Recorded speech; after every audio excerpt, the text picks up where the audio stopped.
बिस्मिल्लाहिर्रहमानिर्रहीम। दताना प्लांग په حدودو کې په در په د شوکو وارداتو شو ادي باندې ډي پی او صاحب عرفان صاحب د دې سختۍ سره نوټس واغسته د اس پی صاحب انویسټیګیشن نذیر خان په نگرانۍ کې زما د اس ایچ او عارف خان او د سی ای او زمون باندې مشتمل تفتیشي ټیم جوړ کړ.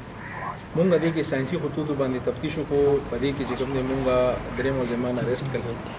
هغه باقاعده چې کوم دا واردات دي د یو منل په دې کې هغه چې کوم موټر سایکل سنیچ کړو هغه موټر سایکل هم دې کې ریکور شوی دی او دې کې چې د څومره پیسې کوم موبایل اغېستې وي هغه هم د دې نه ریکور شوی دي. د دې نور مرګري دي د هغې د ګرفتارۍ لپاره موږ ټیم تشکیل کړی دی.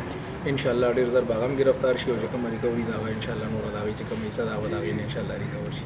دا یو دی په 15/7/2018 باندې وکړي وه وایي دوراني هغه وایي چې یاره زه واک له روان وم او کسان راباندې راووتل او ما نه چې کوم دی نو پیسې واخېستې.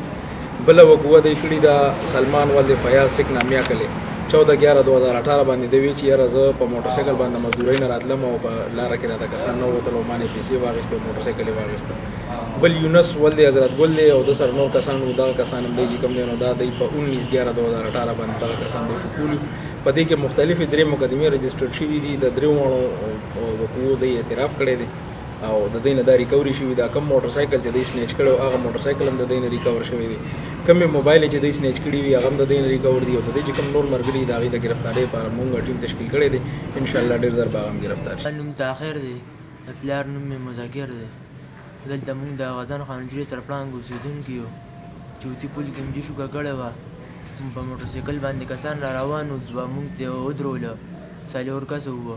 هغوی چې مونږ ولټول 22,000 روپۍ ورسره چې 2 موبایل یې ورسره هغه هم ترېنه واخېستل. موټر سایکل یې هم ترېنه واخېسته. دی بیا هم پرېښودل بس لاړل هغوی.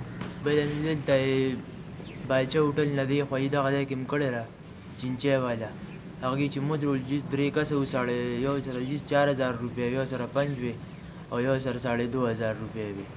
هغې چې مونږ ودرول دا هم ترېنه واخېستې بیا هم رخصت کړل.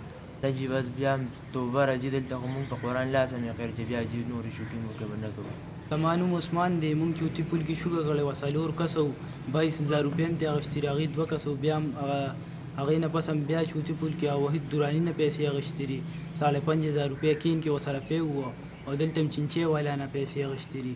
مخکې به ځي مونږ شوکې نه کوو. مونږ به دلته راځو په قرآن به لاس کښږدو اوس هم مونږ خیر او بس بیا مونږ د مونږ توبه رسېږي.